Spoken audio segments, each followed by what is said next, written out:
Okay, so now let's discuss a few things about the EC2 instance. Now just click on that launch instance to start creating one.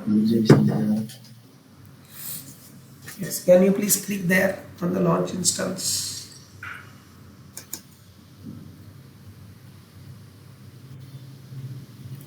Correct. Now once we say launch instance, then it asks us few details, like the first is the name of our EC2 instance. So you can provide any name to it.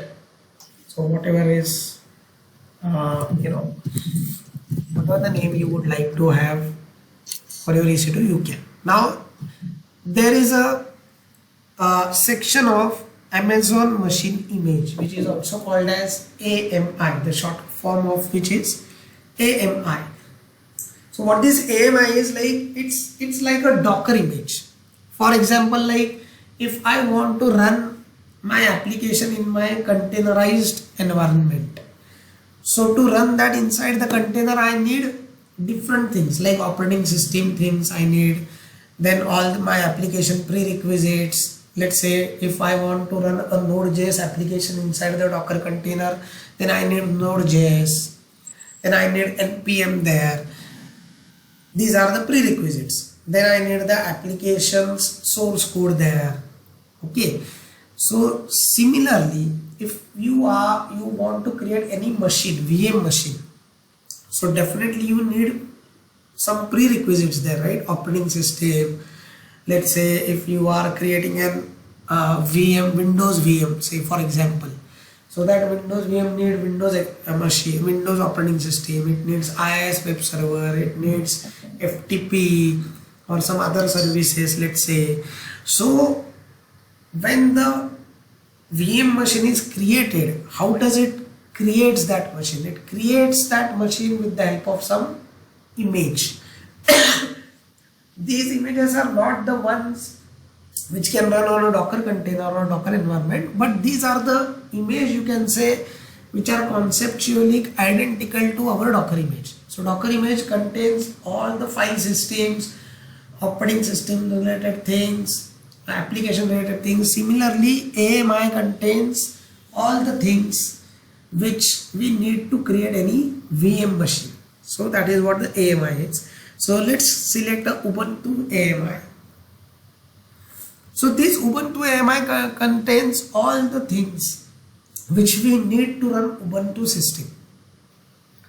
Then let's scroll down a bit. So here comes the instance type. Now what is this instance type? Basically this instance type is it denotes that what kind of memory size you are going to get with your machine. Say a hard disk, how much hard disk you are going to get, a RAM you are going to get. So that's what you are going to get. So there are different types of machines, T2 nano. So you can see like what kind of configuration you are going to get with this T2 nano, T2 micro, T3 macro, T3 X large. So the capacity of the hard disk and the RAM. So T2 large, T2 X large, how many CPUs you are going to get. So they have created different options here, right? You can pick it from. So let's go ahead with T2 micro. If you are not going to do any memory intensive or CPU intensive stuff, you are going to just practice few things there. So this T2 micro is sufficient. But if you go for T2 large or some X large or these alternatives, then they'll start charging you the money for that, right? Okay, now can you just close this and scroll down? Correct. Now here the key pair. So the key pair we have already understood about this, that when you want to log into your system, so that login is going to be based on SSH connection. So for that SSH connection, you need a public key and private key. You need a key pair One part of that key pair is public key, another part is private key. So private key always resides on your system from where you are going to initiate the connection, and public key resides always on the other entity to which you are trying to connect to, right? So you can create a key pair, a new key pair. You can give some name to this key pair. So whatever the purpose you are creating this key pair for, so you can give some sorry, a unique name to it, right? And then let's click on this create key pair. Pranay, so the difference between public and private is, let's say this is the machine, I mean from my laptop, whatever I am creating, so that is known as public key pair, right? No, you are basically creating a SSH key pair. It's a pair. It contains two entities. One entity is private key, another entity is public key, right? Then once you do it, you only get one out of the two. Only one entity you get downloaded, and that is private key. But at the time of creation, it creates two things. Okay, public key and private key, these two things gets created. Only you get private key out of the two. A public key is going to be residing on this machine which you are creating right now, EC2, right? But like, what is the main difference between both of them? Is it just about residing, or will it do some other work? No, the contents are also different of both the files. Okay, so whatever may be the public key, it will be residing in this EC2, right? And whatever may be the private, whenever we create this key pair, private will be residing from my in my personal laptop. So it will be just used to log in into the EC2 instance or to access the instance. I mean, whatever may be the private key. But what is the use of that public key? Like, No. Basically, whenever you will now log in your EC2 instance, right? Now, while logging in, how the logging in would be authenticated?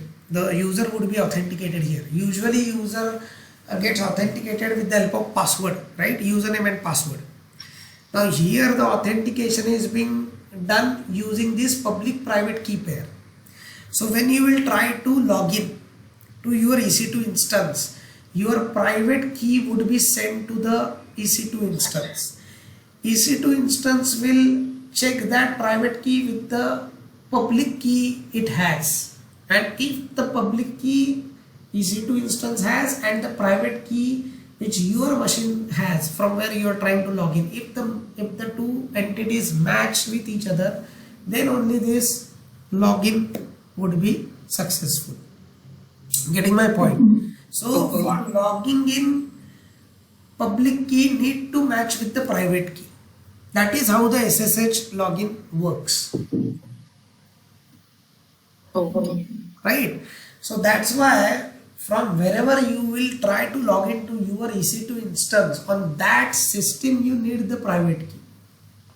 Let's say you create this private key on this laptop of yours, but you want to connect to your EC2 instance from some different machine. So you need to get this private key there on that machine.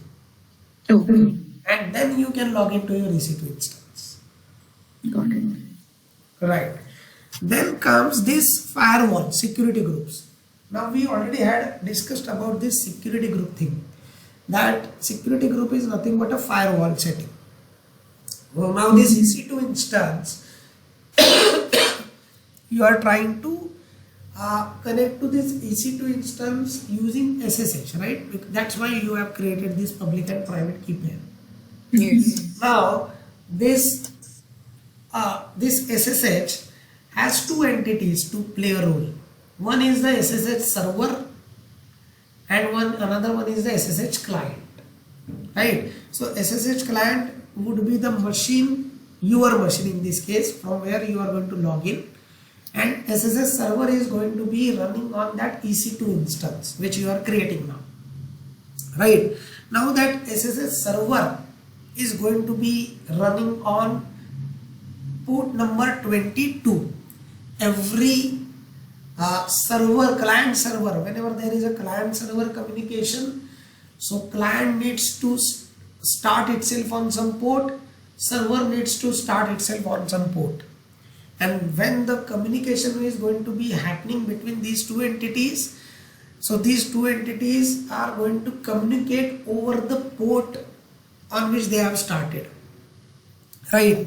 So your machine's SSH client is going to establish a connection with the SSH server running on port 22 on this EC2 instance.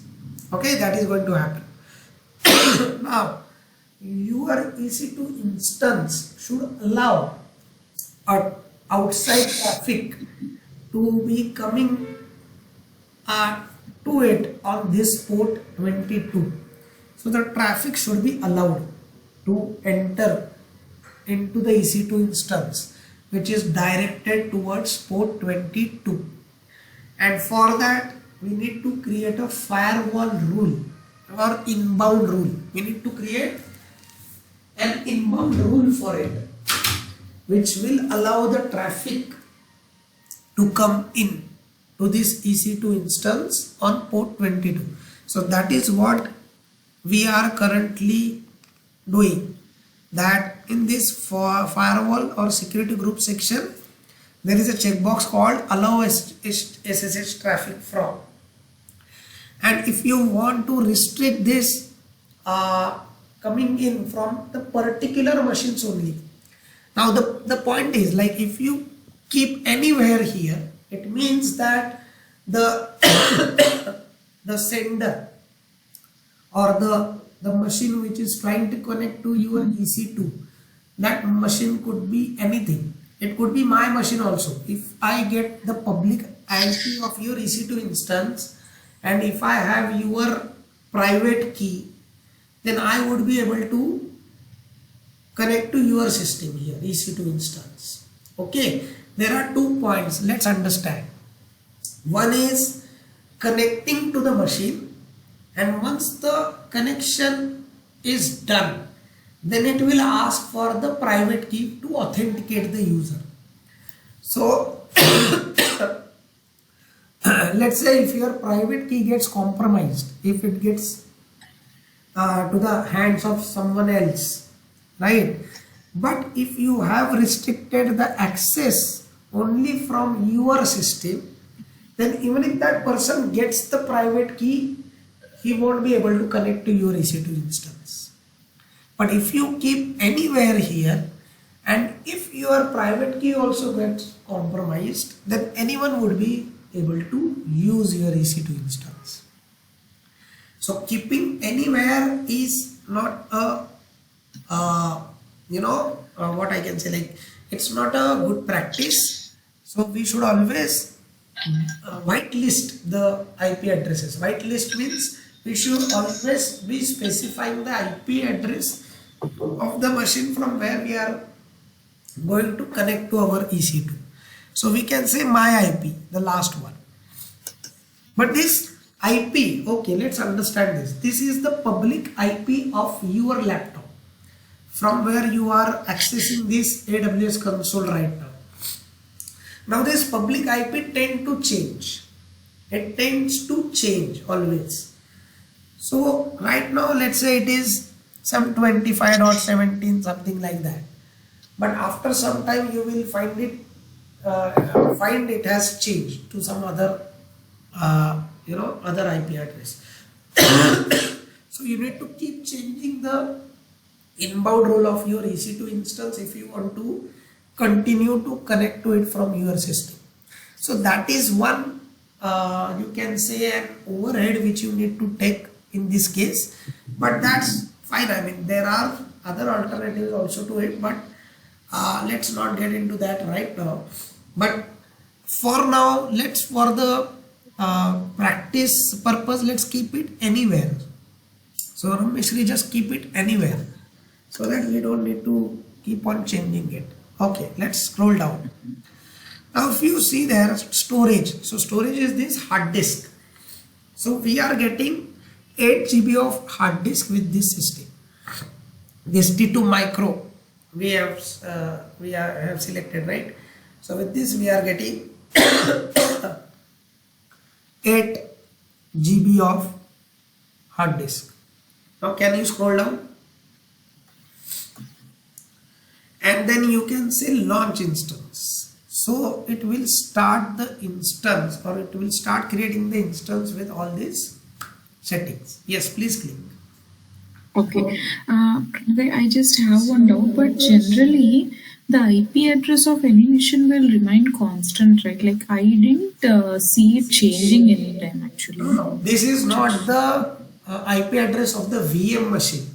This is the IP address of your laptop from where Yeah. you are connected. So my IP address of the laptop also, like it will remain It's constant. private IP. The IP which you are checking with IP config is not the public IP.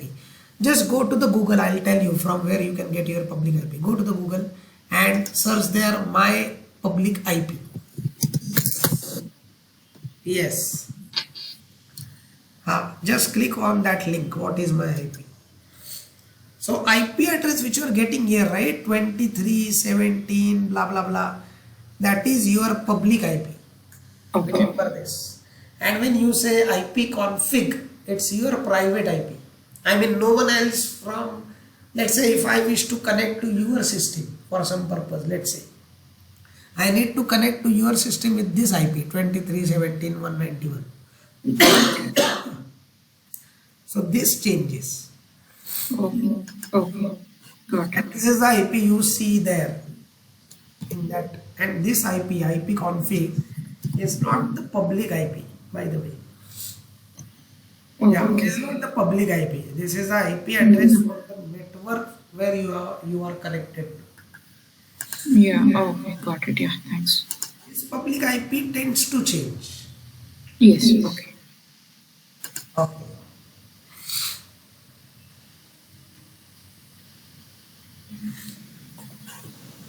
Okay, now it says successful. Now let's wait for some time. Yeah, so our EC2 instance is in pending state right now. It is being created.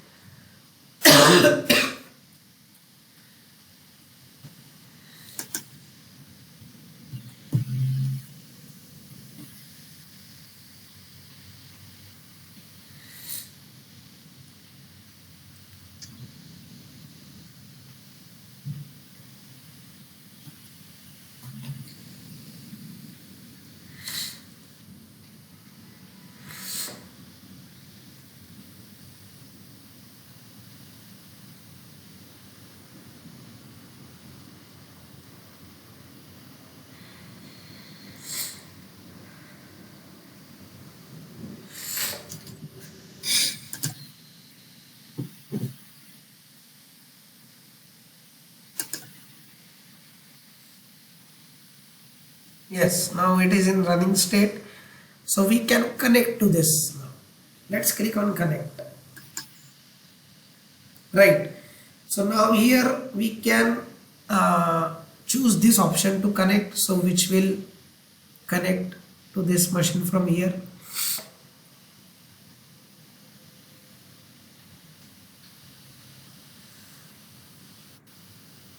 Right. So we are inside the machine now. So this is about creating the EC2 instance. Yeah. Then after that we had installed Docker inside it. Yesterday itself we installed the Docker Yes. onto it. Yes. And then we created a ECR. ECR is the service which allows us to create the repository for Docker images.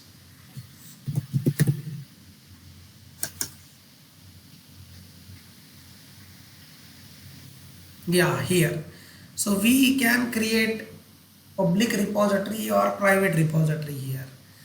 And there, that is also we did yesterday, right? So we created a repository and then we tried to push to this a Docker image to this repository from within the EC2 instance. Yes. That also we did yesterday itself. Yeah. So basically, this ECR is nothing but it's a location or a place where we can put all our images, right? Docker All images, of yes, it's like a our Nexus, images. you can say. So Nexus Yes. allows you to set up a server where you can create the different Docker repositories. That's what we did also, right, in our initial sessions. Yes. So here, if you do not want to maintain that Nexus server, the on-premise server, then you can Mhm. use this service of AWS. To pull and push all my images. Pull and push your Docker images. Yes, exactly.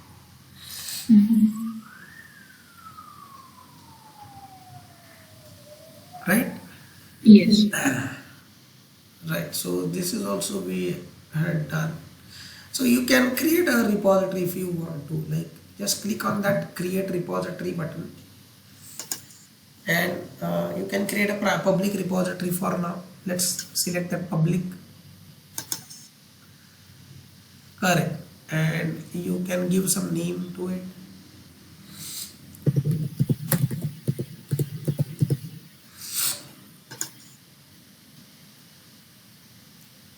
Yes, and then so you can scroll down.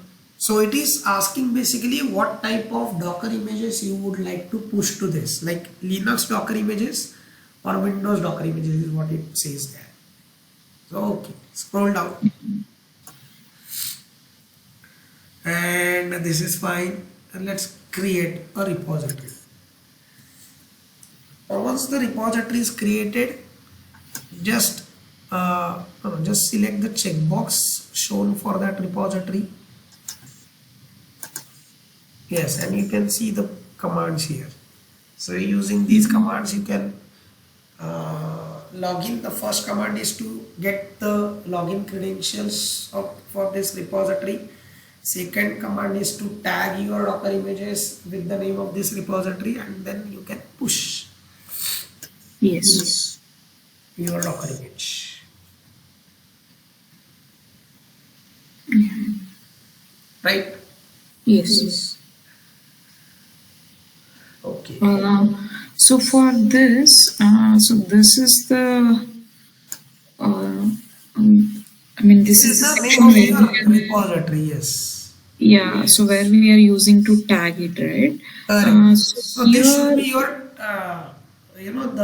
the tag to which you would be changing your Docker image name to.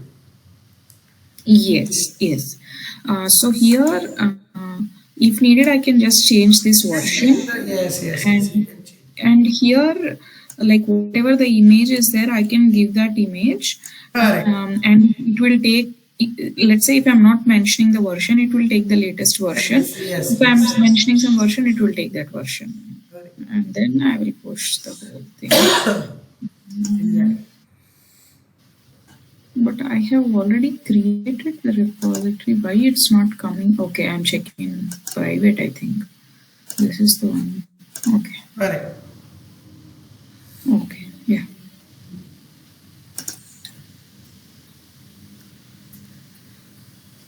Right. So if you want So to, do you want me to push anything yes, over here? yes. So if you can like just take this first command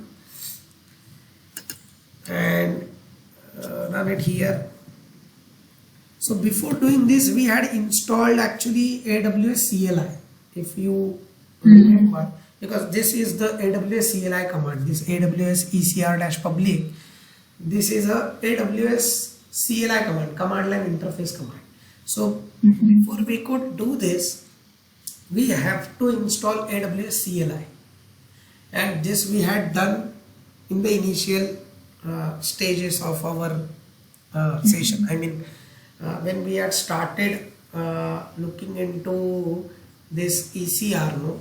So at that Yeah. time itself we had installed our AWS CLI, and we already have got the document listing down the commands to do this.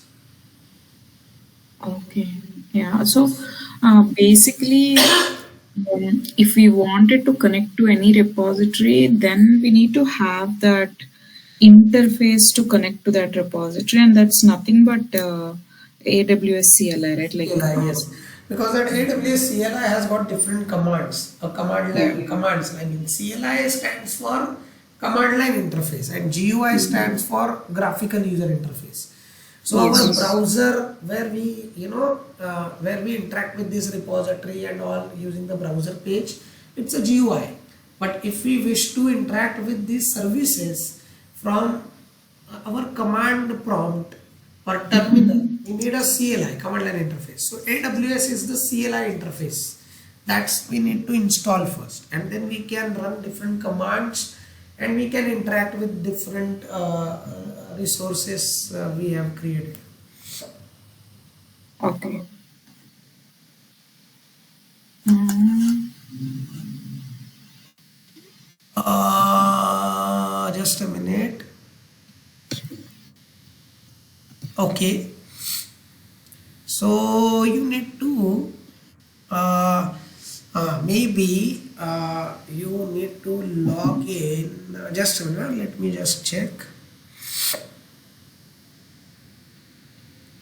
User Ramya is not authorized to perform. Okay, it says that a user Ramya is not authorized to perform ECR public get authorization token on resource. Okay, I got that, but okay, can you just go to that repository?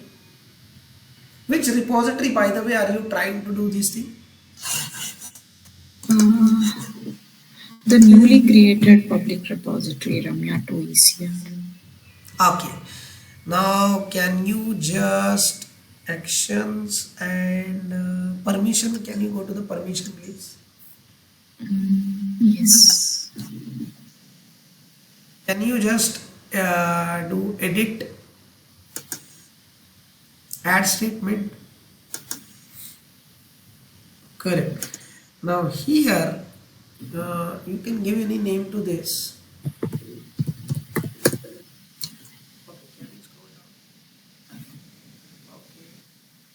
And can you just scroll up a bit? There is one allow. Allow, yes, it is. Okay.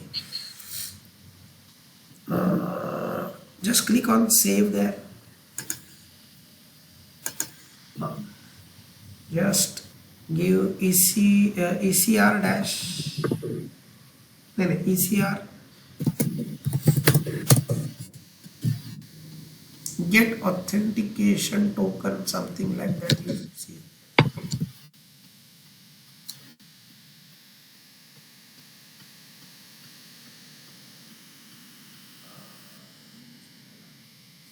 Yeah. Just cancel this. Just cancel this. Yeah, sure. Maybe if it takes time, I can just report to the video. Okay, can you just try to do this for some other repository, the other one which you have?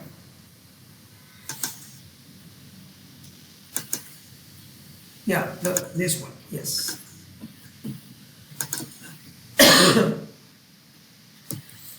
Maybe the profile. I think I got it because I think when we maybe when we had created this repository, I think at that time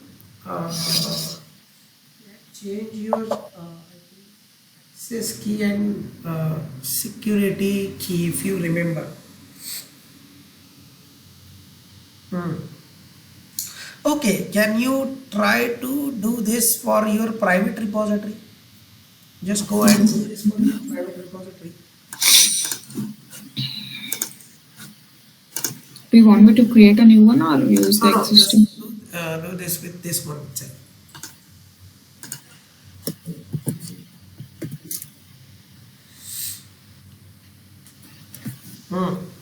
For this, the login is successful. Okay. Yeah. Just a minute. Sure. Correct. So maybe it is taking things from Docker config JSON maybe. Okay, can you go to the C user samsung.dockerconfig.json? Sure.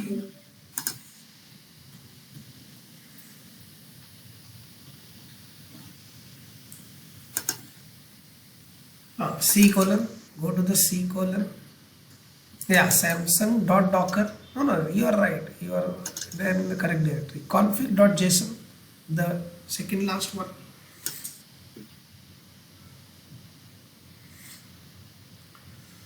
Okay, just a minute.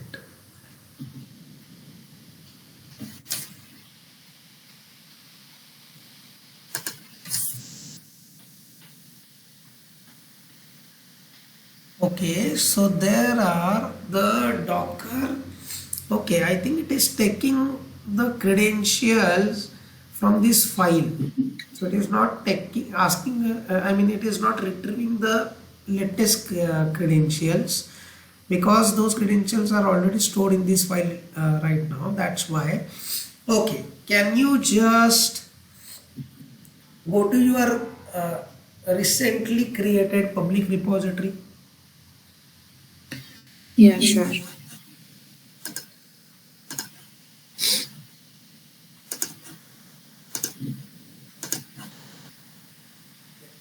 Go there. No, no, just go to that view push commands. Correct. And can you just tell me, like, what is this password stdin public ECR AWS so and so? Okay. Now can you go to that file, config file? Okay.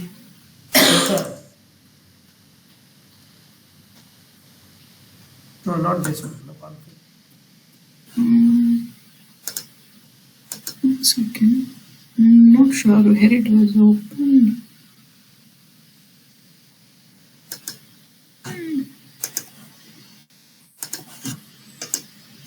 One second. Not this one. Connect.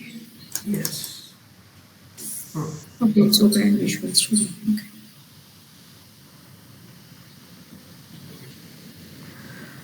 Okay. Okay, can you try to okay, do you see that public.ecr.aws, the 10th line, 10th, 11th, 12th? So it is using this token actually currently. So just remove this section. Okay. Do you want me to save this anywhere? Yeah, just take the backup of this file and remove this section. Oh, okay. One second. Just do copy paste there itself. Yeah, sure. No, you don't need to do open it. You have to just say Control C and Control V. That's it. Of this file, the entire file I am talking about. No, just go there. No, just a minute. Go there on that location. Oh, okay. From there you want From me here to itself, copy and paste. Got it. Got it.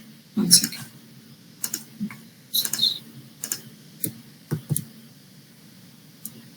You copied it here. No, I was telling you to copy it there itself. Here itself. Oh, Here itself. Yeah. Okay. Now go into that file and remove this.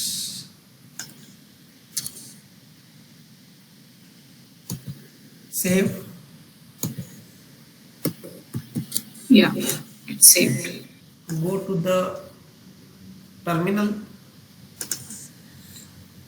Get that command.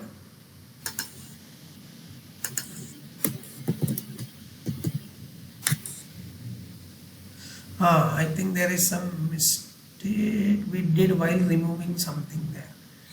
Okay, can you go to that file again, config.json? I think we kept some invalid character there. Just open this. Yeah. Okay.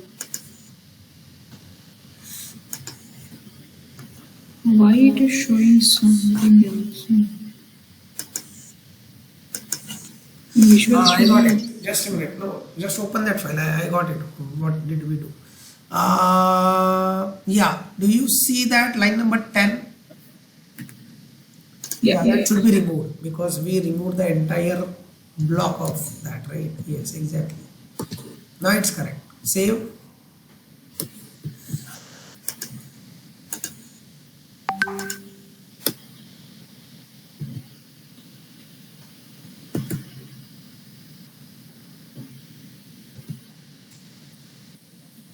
think we messed up something with that file.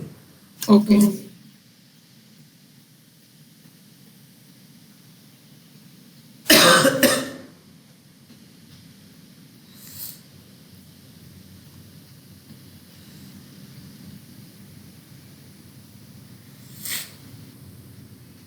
Okay, just a minute. Can you take the old one again here? Yeah. Okay.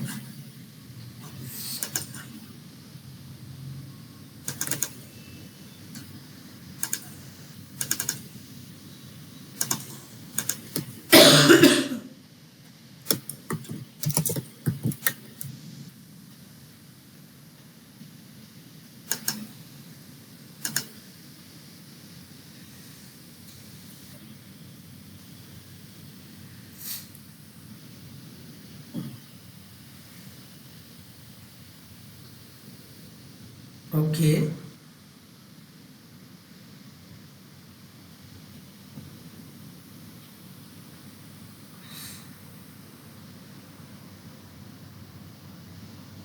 Okay, and can you try to run that command of login?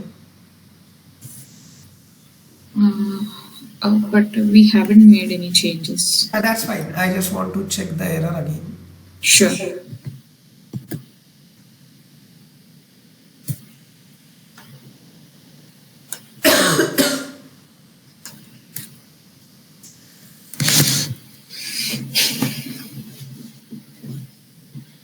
Okay, just a minute.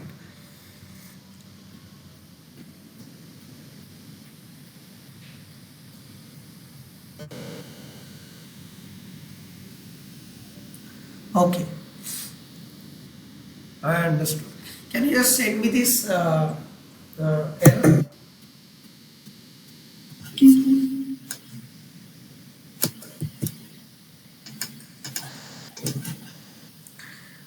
This is something to do with the authorization, but I just need to see why you are getting this error, because you yourself has created this repository, right?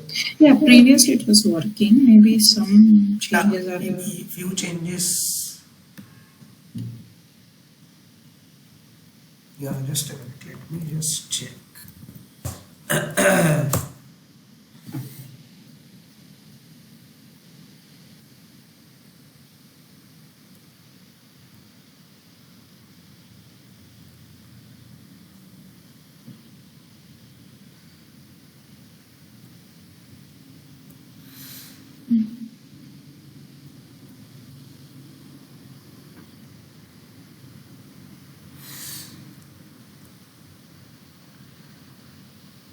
Acha, I think we have. Okay, it's because. Okay, I think we add no, but we had added. Can you go to your IM please? I'm user. That correct. Just I think we had added few things there, some kind of policy or something there. Can you just close this and no, not there. Just go to the search and look for IAM.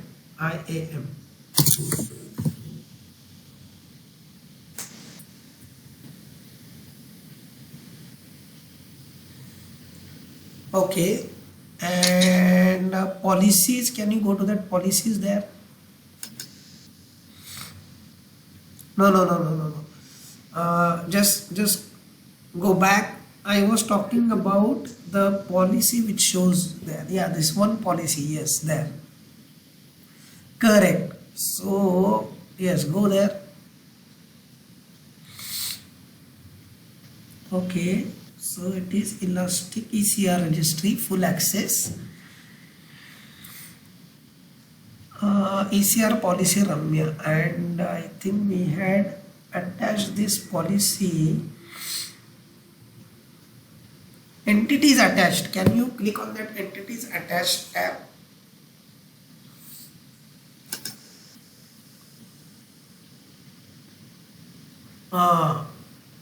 Okay, EC2 Ramya, but this is the role which we had attached to our EC2 instance, right? Yeah. Okay, can you go to that users section, please? On the left hand side, you will see users. Maybe on my system, in my account, I think I had added you somewhere. Just a minute. I think I had created a policy, and just a minute, let me just check, because I had asked you for your account ID, if you remember. AWS account Yeah. ID. Yes. And Yeah. that I had added some policy. Just a minute, let me just check.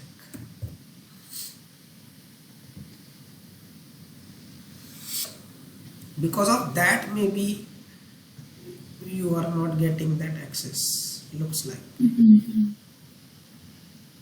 Okay, let me just go to the user group, DevOps team,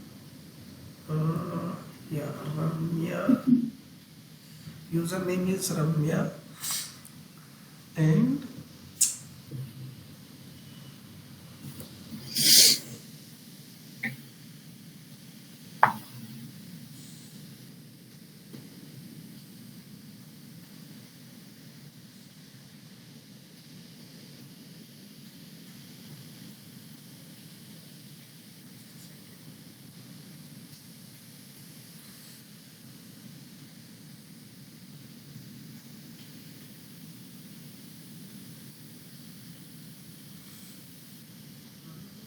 roles. I think I had created something and I had assigned something to your account, if I remember.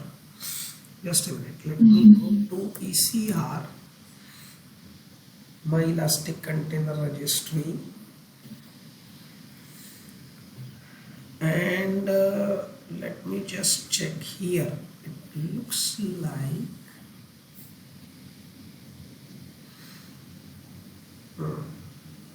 just a minute. Ah, okay.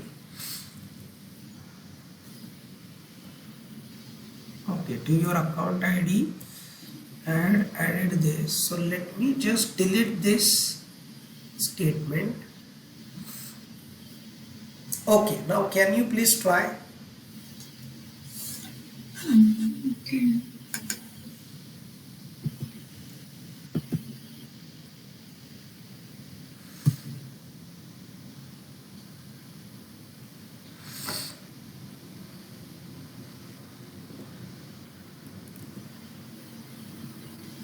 Still you are getting the same error? Yes. Okay.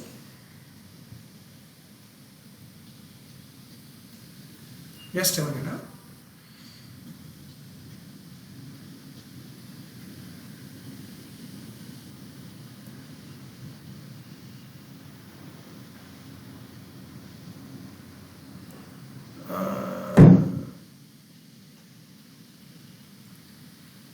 I think we had not, like when we initially had created the registry, we didn't get this issue, right? No. No. Only while accessing your machine from my Yeah, that's fine. EC2, we got some errors, but later they will resolve again. Let me just check the user. Okay, just a minute.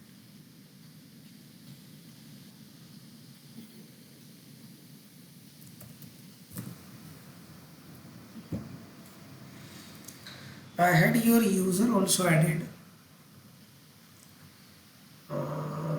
Roles, policies.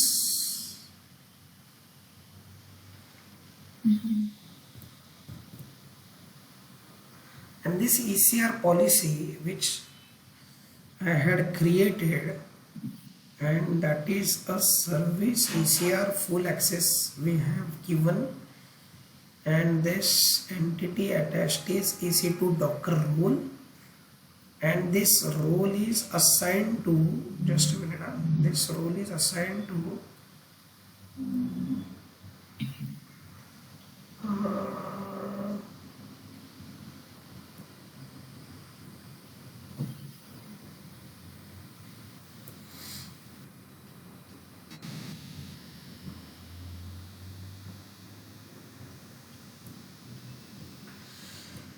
yes, now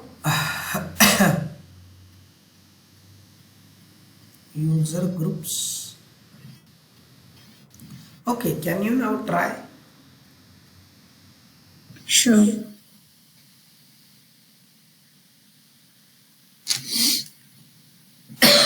Still the same error.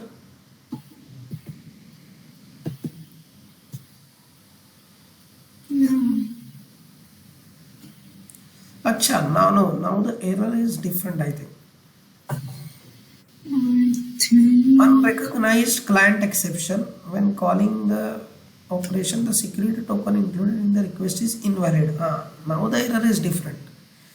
Previously there was some get authorization token error. Mm-hmm. Okay. I was just checking the last error. And That's fine. Okay. So get authorization operation, the security token included in the request is invalid. Can you just send me this error? Yeah. Now the error is different, definitely.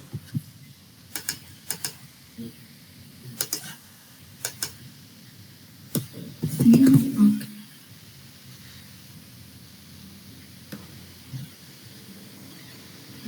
Okay, now let me check this.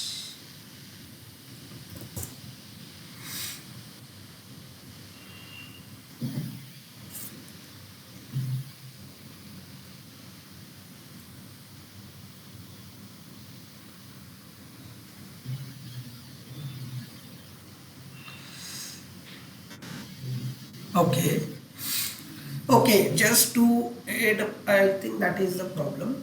Go to the AWS, go to the PowerShell and do AWS, but now you won't be getting a, okay, I'll tell you, okay. AWS space configure.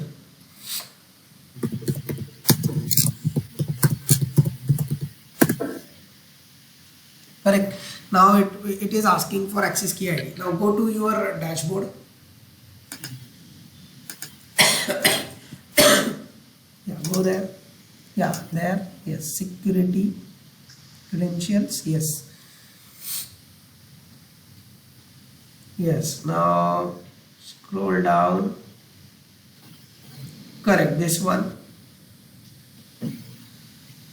Shall I create it? Yes. Create an access key. No, you have to, I understand. You have to just hit that checkbox.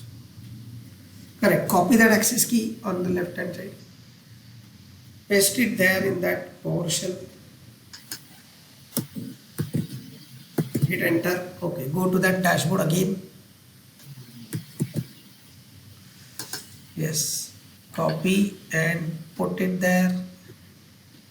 Enter. US-East-1, because this is the region where we have created it. Yeah, enter. You can simply say it. Correct. Now try to log in. Get credentials mail. So do you want to make a login from this PowerShell or from the CMD? No, you can log in it from anywhere. It doesn't matter. Okay. No, that command prompt. The other one. No. I am talking about the command prompt. Yes. You are getting that. And you have it, right? Open.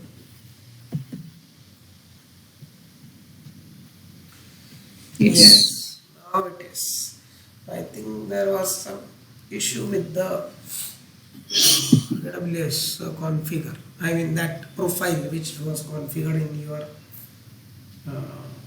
credentials file. Yeah. But now you would be able to push the images. Okay, I will just do one push.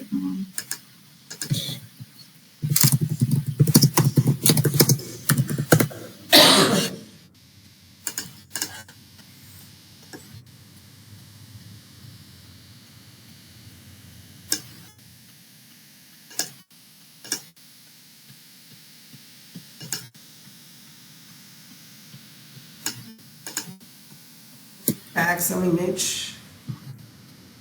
Yes. And just take Jenkins/Jenkins if you want. Sure. Yeah, Jenkins/Jenkins. Correct. Hit enter and just the Docker push and that link.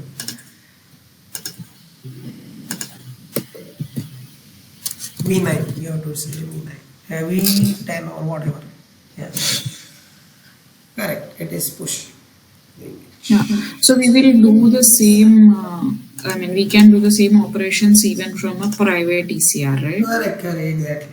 So this the difference between both of them is this can't be accessed by everyone, but this can be accessed by everyone.